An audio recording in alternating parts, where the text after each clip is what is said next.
Welcome to another episode of America Uncanceled on CPAC Now. I've been noticing that the show that's on Monday, the Bill Walton Show, has really picked up its Twitter game. Yeah, thousands and thousands of views. Bill Walton's doing a great job on Monday night, and as always, we appreciate you being with us tonight. And who's going to be on the show? And who's going to be on the show? I was going to say also we've got Matt Whitaker's show that is Liberty and Justice on Friday. The other Matt. It's the other Matt. So we're going to continue to expand our CPAC programming. It's actually quite exciting to see how it's growing, and we're going to have a new studio soon. So we're also very excited about that, and we want to thank those who have helped us to build out the studio. So we'll be in a new place. It's right over here when you come to the CPAC headquarters. We'll give you a special tour. A backstage tour, that's right. But we've got two great guests tonight. Senator Mike Lee from the great state of Utah. He's got a 99% ACU rating. Schlapp. I mean, that's almost impossible to achieve.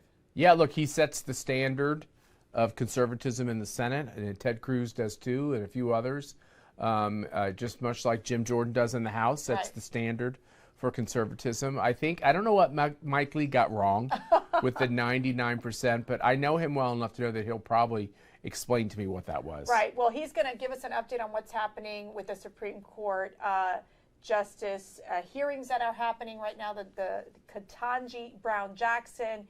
We'll get a little bit into what's happening at the Senate, and the pointed questions, but also the important questions that need to be asked during these judicial nominations. Yeah, I think the biggest thing at least that I'm concerned about is people who know her know that she's been an advocate of critical race theory and this whole idea of 1619. I know you're all just appalled by all of this and tired of talking about it, but once again, this is this idea that America was established. The reason to establish it was to enshrine and protect slavery. And you can't separate America from slavery. And of course, that's obnoxious, especially to the Republicans, because our party was established to combat and make slavery illegal. Right. We are an abolitionist party, so it just really puts history on its head. And the other thing is that if America is systemically racist, intrinsically racist, if 3 constitutional amendments to the Constitution, the 13th, 14th, and 15th Amendments, which took slavery, made it illegal, gave former slaves their rights, and then ensured their voting rights, and then higher percentages of Republicans supported these civil rights bills that went through Congress, Brown v. Board, and other seminal cases that went through the Supreme Court. And we fought a civil war.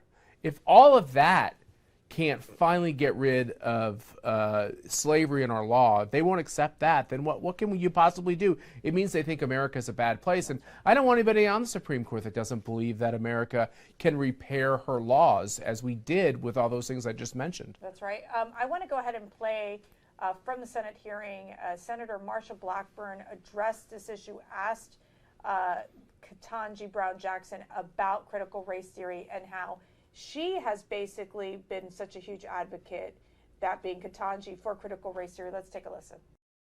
You have praised the 1619 Project, which argues the U.S. is a fundamentally racist country, and you have made clear that you believe judges must consider critical race theory when deciding how to sentence criminal defendants.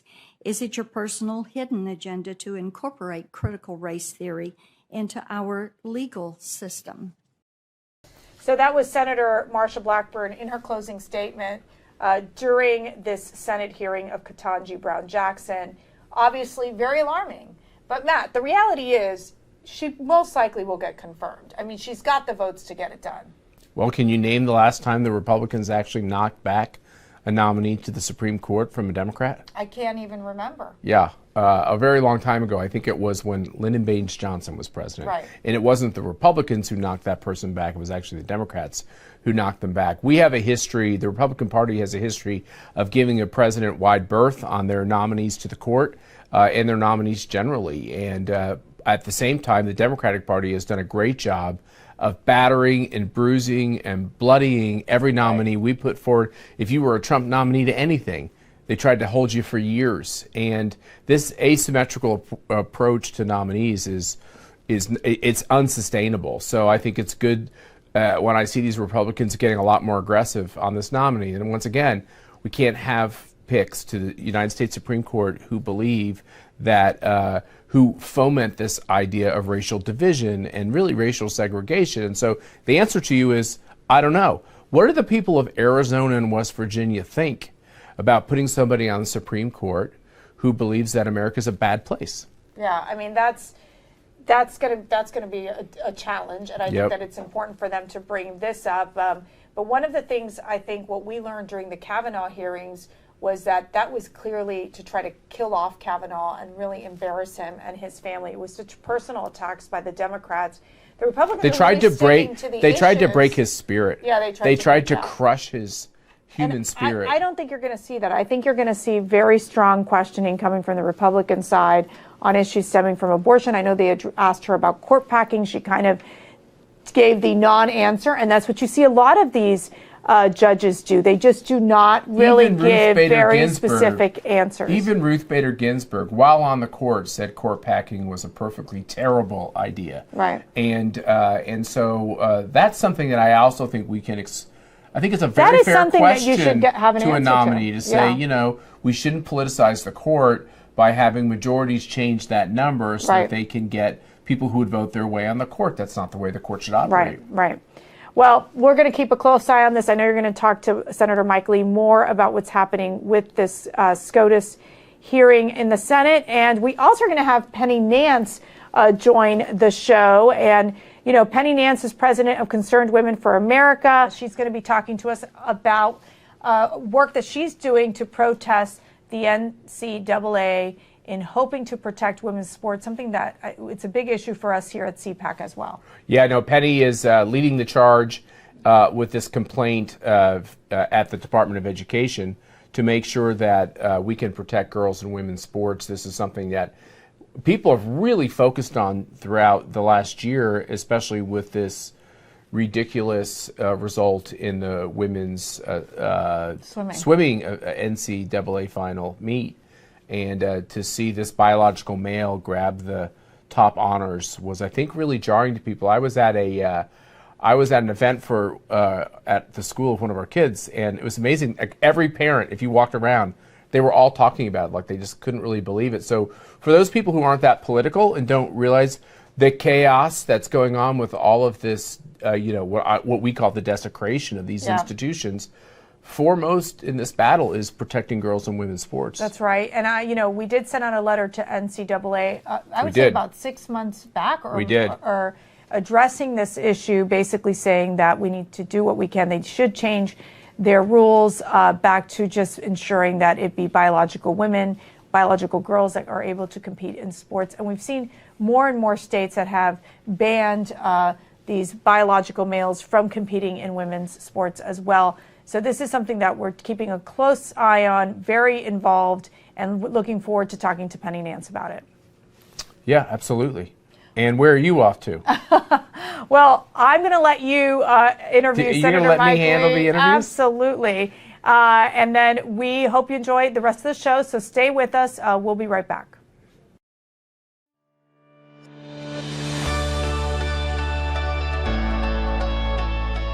Hey everyone, this is Matt Schlapp with CPAC, and it's my privilege to tell you that we've got a very important project that we've just announced, the First Amendment Fund. It's a brand new fund that we've created through our criminal justice reform efforts to raise money to take care of you, Americans who are being canceled and desecrated out there around the country. We know it just happened in Virginia, where parents were called domestic terrorists by the Biden administration, where people who just want to express their political views are canceled left and right.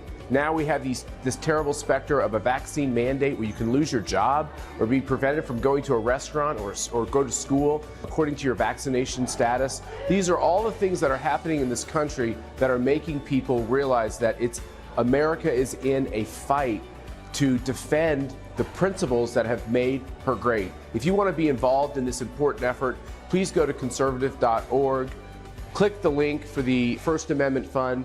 Please donate to this C3 to help these victims across the country, including those who are just involved in politics, to make sure they have the legal representation they need to be able to live their great American life.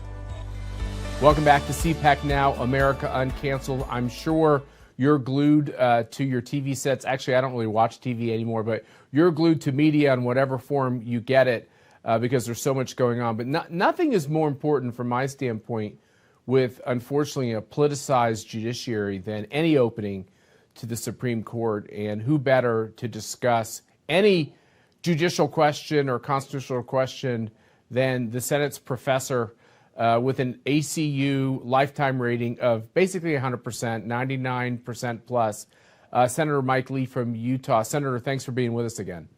Thank you, Matt. Good to be with you. So how are we to make this nominee seems sober, calm, smart, steady?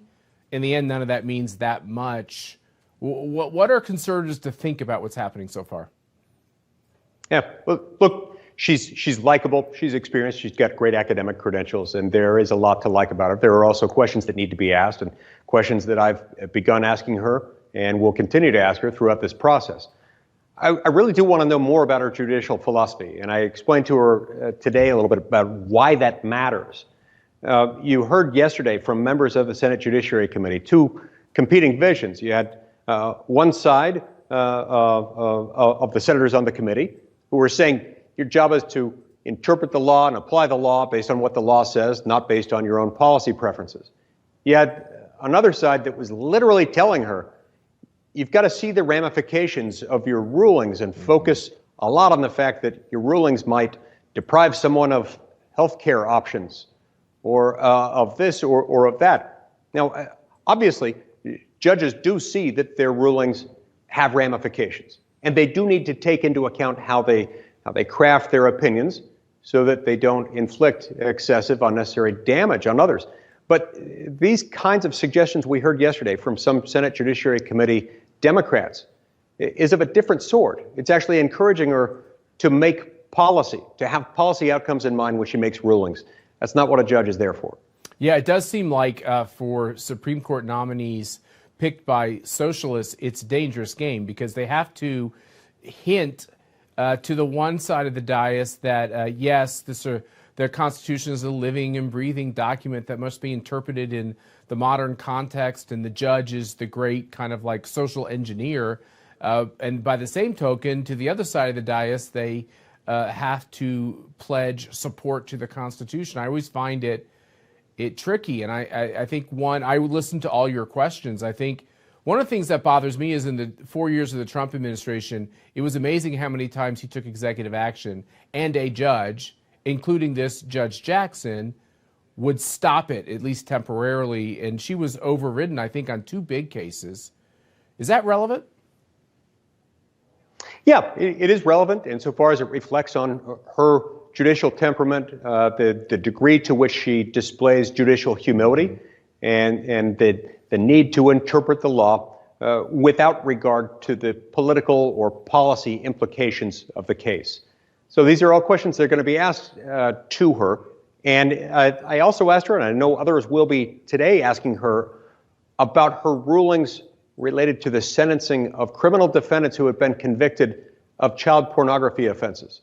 She had 10 of those cases while serving as a federal district judge at the trial court level, charged with sentencing these individuals. In all 10 of them, she deviated from the sentencing guidelines recommendations quite significantly, I would add. And lighter.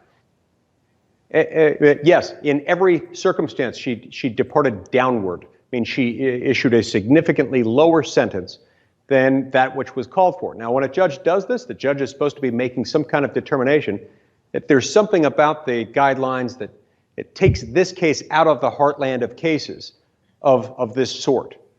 It's hard to make that argument when you're 10 out of 10 right, in deciding that the guidelines ought not apply. Yeah, I was trying to figure out, as you were asking those questions, like maybe she was differentiating between the relative age of the minors in question, the differences in statutes on the age of the victims who are really trafficked into this line of work.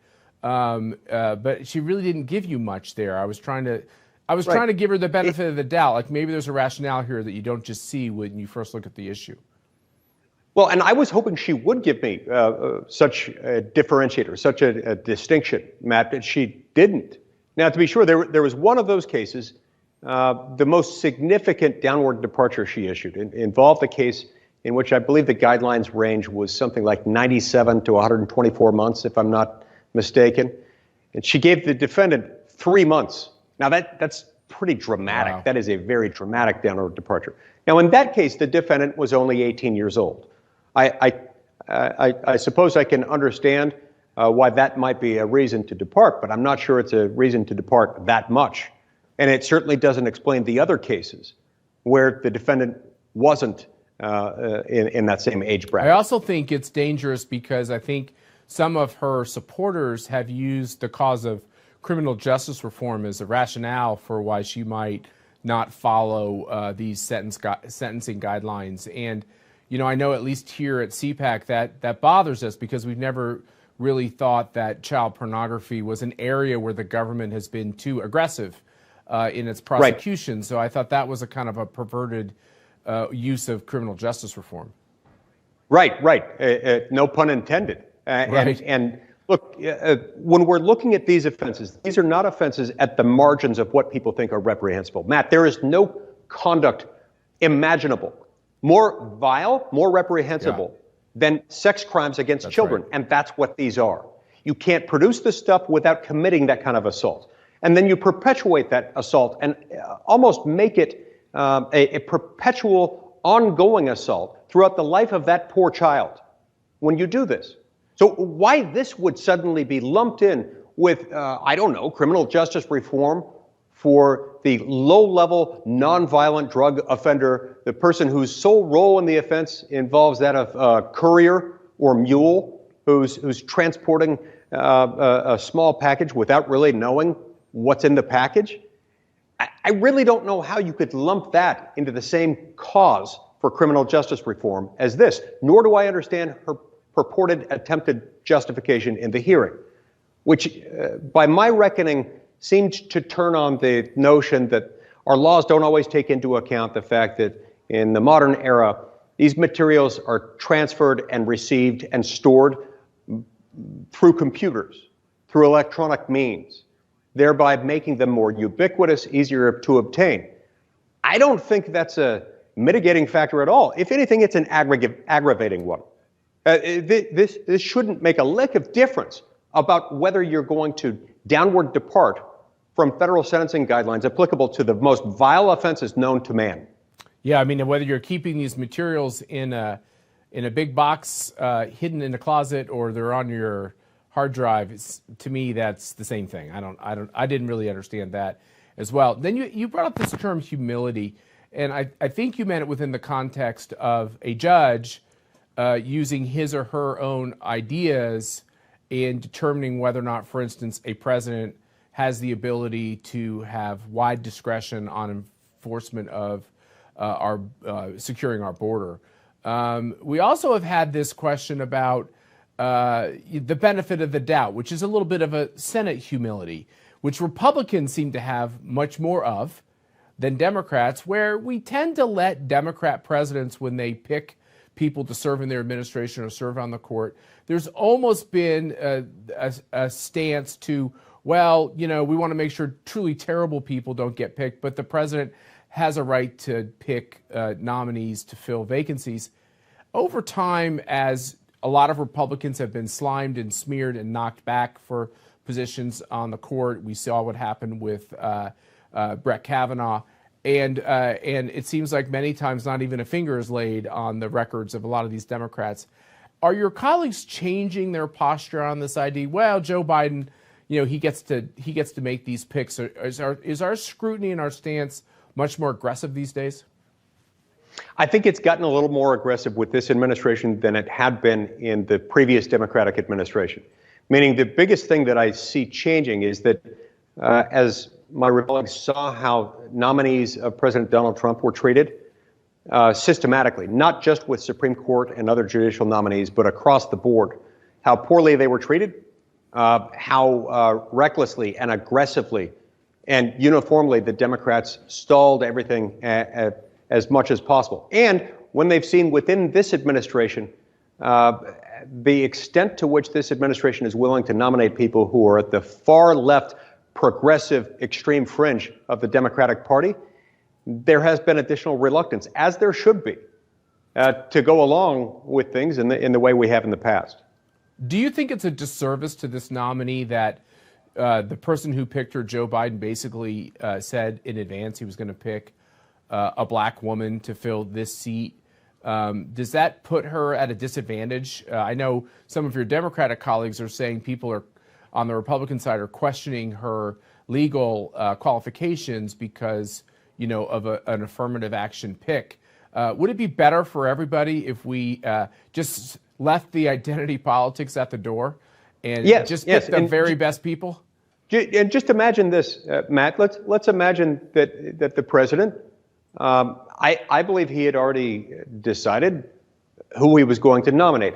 What if he had just said at the time, I'm going to nominate the best person for the job? Yeah. And then he had nominated her for the job. Imagine that for a moment. I actually think that's more respectful to the nominee than to identify her, as he effectively did, as someone from a much more narrowly confined universe that he defined from the outset. I don't understand what legitimate purpose that served. And I can see that as not being ideal for the nominee in question. Then that also plays into this kind of racially charged environment that we have in our country, unfortunately, which I think both you and I and millions of good-hearted people really grieve about, the fact that we haven't, through all of the racial strife over the last few years, it hasn't brought us together. It seems to tear us more apart. So this other charge, I think it's a fair word to use, is the fact that this nominee might actually support CRT, its inclusion in academia and throughout our schooling system, and this whole idea that the founding of America was about the protection of slavery.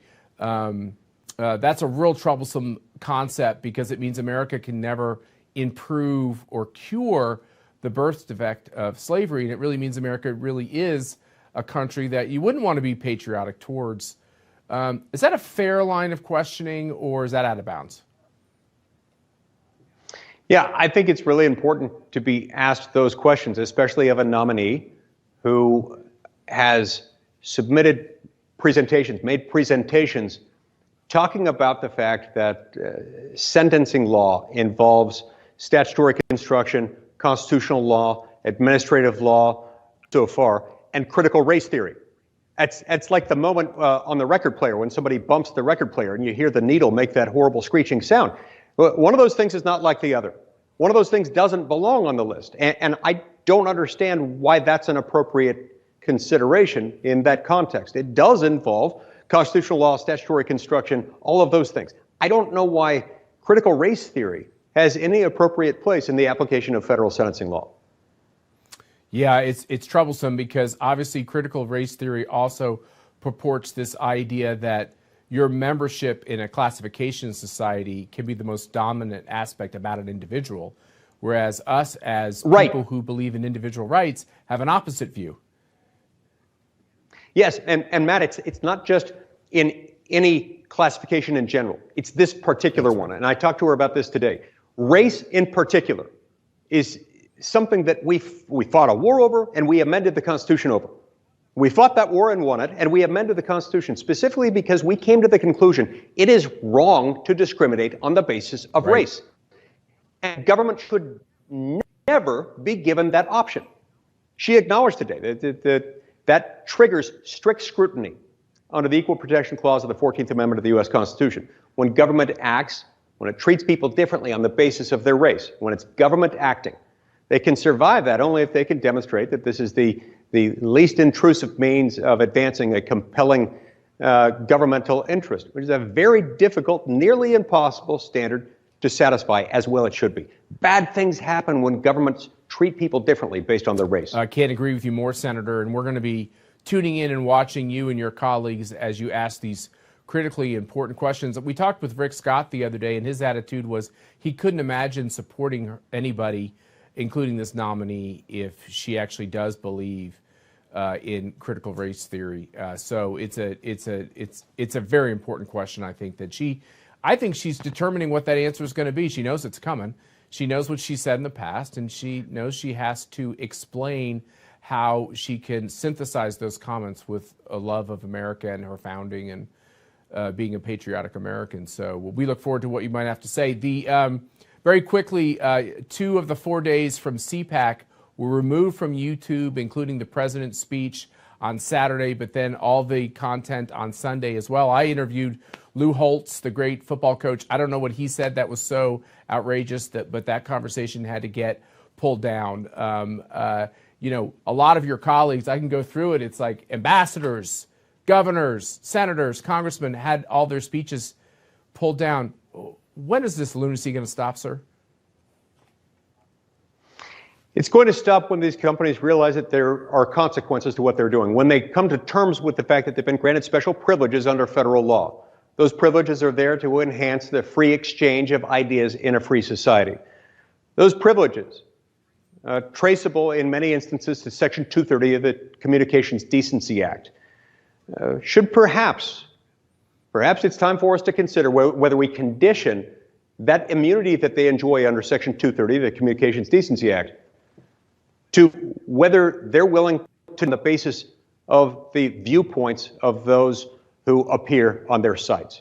Look, the whole reason we give them this immunity is to encourage the development of these sites and the services that they offer.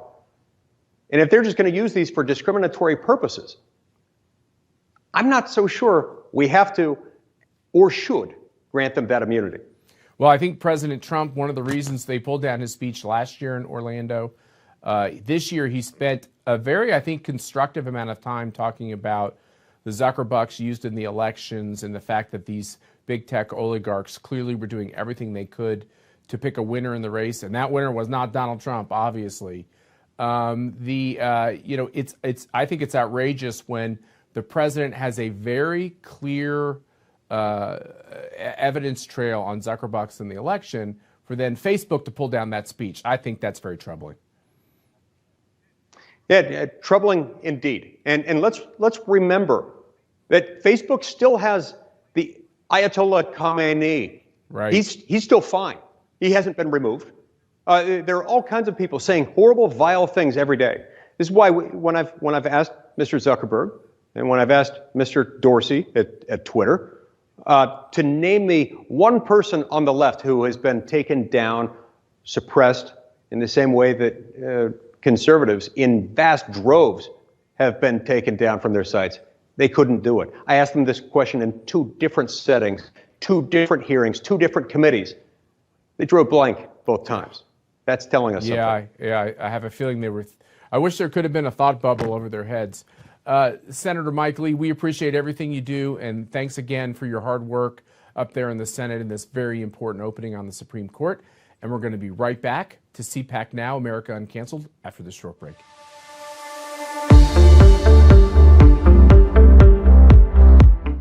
Welcome back to CPAC Now, America Uncanceled. We have another great guest. That's right. We've got joining us Penny Nance, CEO and president of Concerned Women for America. Penny, it's so great that you can join us today. Well, always honored to be with both of you, Matt and Mercy. Thank you for having me.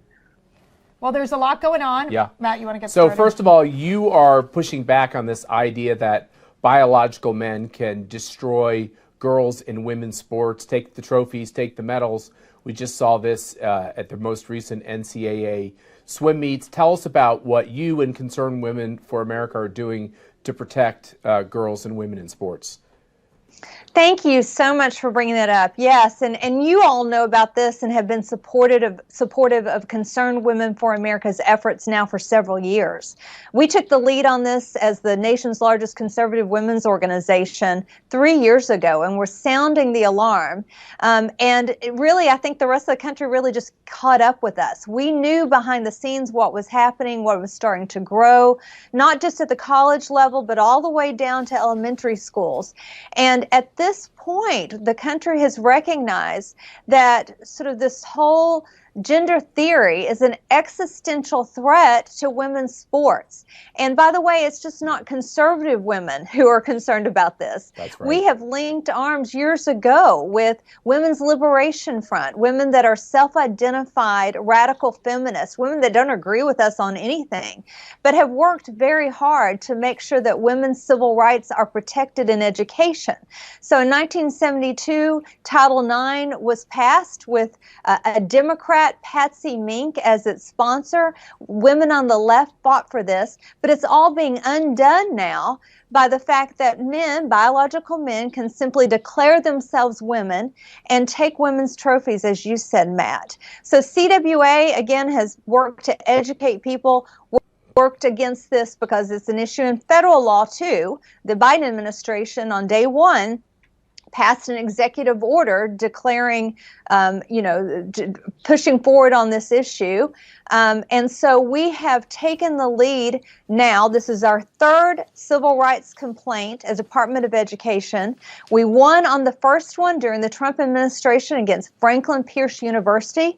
They were forced to pull back on this same policy. We have filed against University of Montana, and then just recently, a few days ago, we filed against the University of Pennsylvania based on the fact that women swimmers have been discriminated against because a biological male is taking their trophies, their scholarships, their positions. We know that over at University of Pennsylvania, there has been a group of these swimmers anonymously sending a letter and complaining to NCAA. Sadly, it just feels like their voices are not being heard, that they're basically being suppressed in this process. With this formal civil rights complaint that you all have made, have you received a response so far, or what do you expect to learn in the upcoming weeks following this complaint? You are 100% right. Young women's voices are being suppressed. Their coaches, school officials are telling them, be quiet, you will lose your scholarships, do not complain, all the way down to the fact that, again, a Title IX violation, young women are being forced to share locker rooms with biological men who, by the way, who still date women. And they are not allowed to show any concern. They're told they're bigots. They are not allowed to complain. This is truly a violation of Title IX, and I believe there will be ongoing implications and consequences as these women start to graduate. But right now, they are afraid to speak up, and their parents are afraid to speak up. But we're being told, thank you so much. In fact, as the swimmers left and their parents left the meet at Georgia Tech last week, which is where the NCAA Division I Swimmers Championship was held, the swimmers and the parents were coming out thanking our Young Women for America leaders who are protesting on behalf of the swimmers outside the meet. So we are talking about this on our podcast on Concerned Women Today. People may want more information. I interview Kara Dansky, who's written a book. She's self-identified, leftist woman who has taken the lead on this issue. And we talk about sort of the left-right coalition on this. But also we have an action page at concernedwomen.org. So if people want to know more information, how to be more involved, they can come there and join us in the effort. Yeah, we have the same thing on our website. We sent, as you know, Penny, because we talked about it throughout the process, we sent a letter to the head of the NAACP when this issue was really first exploding. It's always been an issue, but it was really exploding in these swim events we were seeing around the country. And we encourage people to go to our website as well to lend your voice to this fight. And I also encourage people to go to your website. And I really want to especially thank the young women who are helping you out there across the country, because I think it takes courage to do that. Because I think one of the reasons these swimmers are anonymous is they want to get jobs and they want to have careers. That's right. And basically this is part of cancel culture. It is, and we're seeing this throughout social media, right? Even Babylon Bee wasn't allowed to make a joke about it. I mean, it's absolutely ridiculous, and they are worried about their future. But we are looking at other actions to take. You know, we're kind of the women's association. You know how in Washington, you know, corporate America has their own associations because individual companies, for whatever reason, don't want to speak. Well, we sort of feel that way about women.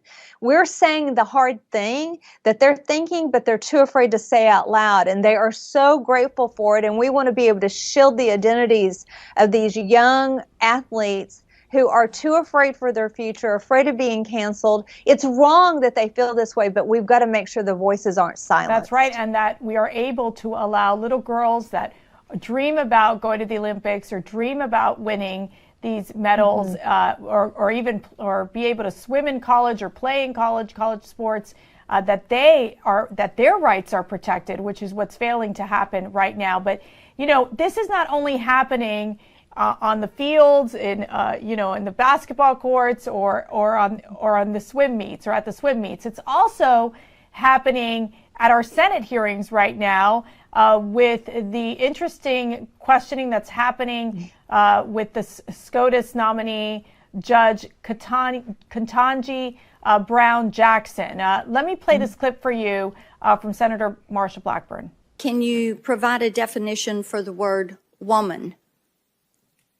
Can I provide a definition? No. Yeah. I can't. You can't? Not in this context. So I'm not a biologist. The meaning of the word woman is so unclear and controversial that you can't give me a definition? Okay, let me get this straight. This judge who went to Harvard cannot define what it is to be a woman? I mean, seriously, I just think she sounds like she's just reading the script from the leftist radical agenda. Your thoughts? Well, and I was so grateful that Senator Blackburn asked that question, and it was very telling. We're opposing her confirmation, not only on the foundation of her downward departure on child pornography, but also the fact that she can't actually say what is a woman. She doesn't recognize because she's not a biologist. I mean, it is just outrageous. And, you know, that there's federal law that specifies sex. And because of the unique vulnerabilities of women, we want those to exist. So if she can't understand simply the answer to a simple question of what is a woman, then she doesn't have the discernment and wisdom to be a Supreme Court justice. You know, Penny. But it just... Penny, think about this. Joe Biden said he was going to pick a black woman to fill this seat. If there's no definition of woman, how the heck did he come up with the answer? Oh, that's a good one. That's true. I know, this is the silliness, right? It is not common sense. I do want to make one point. The other side wants to boil women down to our hormone levels, right? You can be a woman athlete if you take cross-sex hormones and reduce your testosterone level. That's what they boiled us down to. But we recognize that we are women that are created in God's image with unique abilities, and we do not accept the minimizing of that fact. And regardless of whether a man takes cross-sex hormones, his lungs are bigger, his heart is bigger. Leah Thomas is 6'4". His blood is oxygenated faster. It is not fair. This is unjust, and it's a betrayal of what women have worked for decades, and we're not going to stand for it. Amen, Penny. Beautifully said. Matt tweeted this out. I never thought a Supreme Court opening would have us talking about high school orgies on C-SPAN.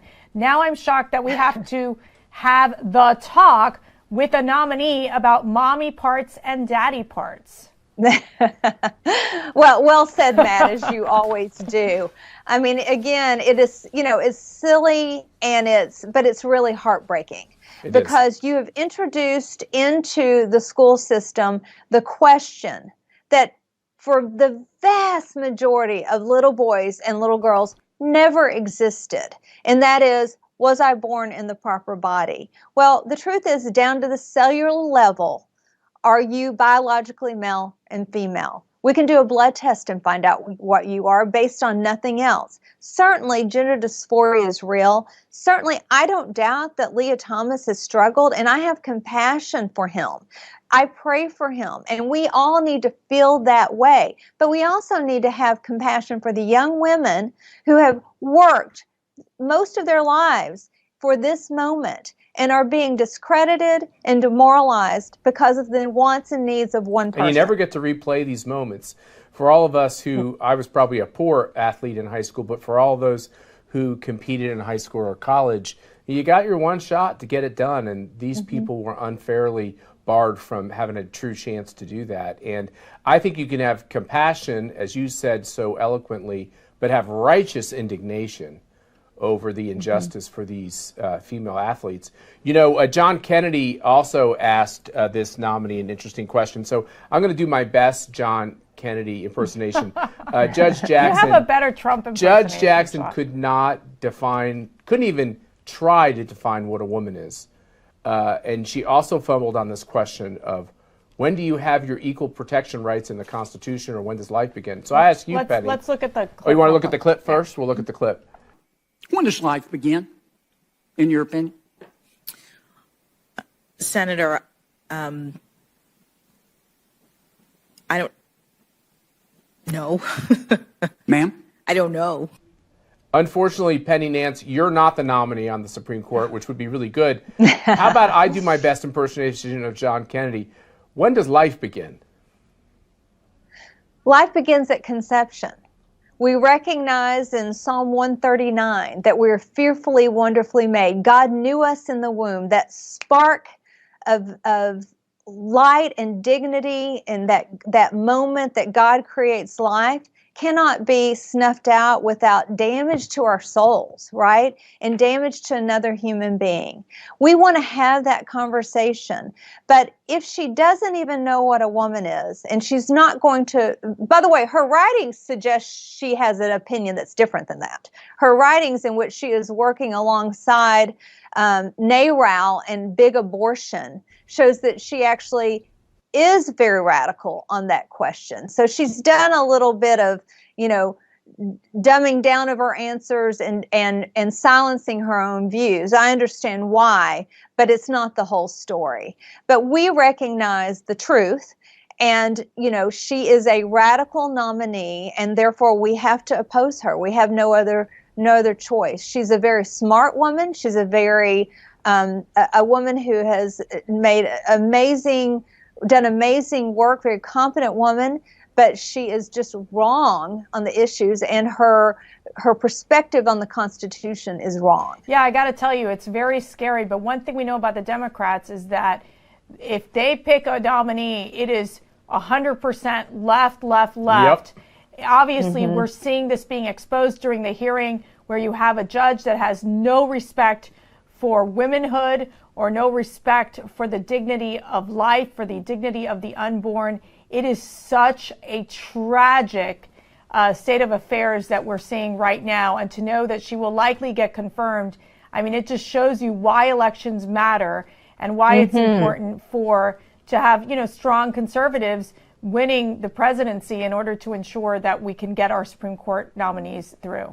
And of course, Democrats will make it impossible for our, they keep asking me, well, is it going to be another Brett Kavanaugh hearing? I'm like, that was such a painful process. And Matt, as you said, they literally tried to break the spirit of Brett Kavanaugh during those hearings, attacking him personally. And here you have this Judge Ketanji Brown, basically being asked these questions, and her answers are just so sad.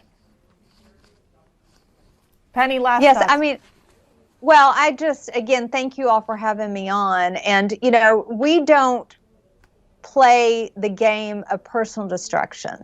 It is all fair to talk about her record, to talk about her philosophy, and talk about the issues. And on that, she is woefully discredited, sadly, for this position. We can, like her as a person and think she's, again, a very bright woman, but she is not the right person for this position. And yeah, I think there's a stark contrast by the difference, the way we've treated this issue and the way the Democrats did. But to your point, elections have consequences. And we have 3 nominees because of President Trump. And they can never take that away from him or us, all of us who worked for it. And so we will see what happens on the Dobbs decision that's coming down that may very well be a reversal or at least a change in Roe versus Wade. And it will be because of Donald Trump. So, you know, That's right. We got another election coming in November and everybody needs to vote. Hey, Penny, I think it's going to be a good one in November. I'm feeling it. I'm feeling it too. Penny, Nance, thank you so much for joining us. Thanks for your bold leadership and all the incredible work that you are doing. And Thank you. Same here. And we'll be right back. You know, Matt, as we keep watching what's happening with all the censorship between YouTube and now Facebook as well, that they took down a part of what was happening in CPAC and some of these Trump interviews. What is crazy to me is that Twitter, for example, will suspend Babylon Bee, yet the president of Russia, the bully and aggressor Putin, still has an account.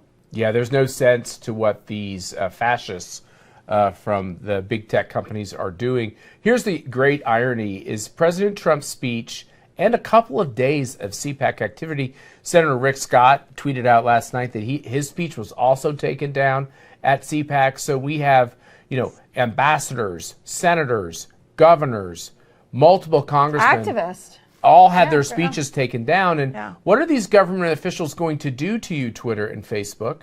They're going to come at you and they're going to regulate you and they're going to pass legislation to prevent you from pushing one side of the political argument, from helping socialists and the Democratic Party. And I think it's ironic. What was a big part of the president's speech was Zuckerbucks. Over 400 million, 500 million of outside nonprofit money used to swing the election to Joe Biden.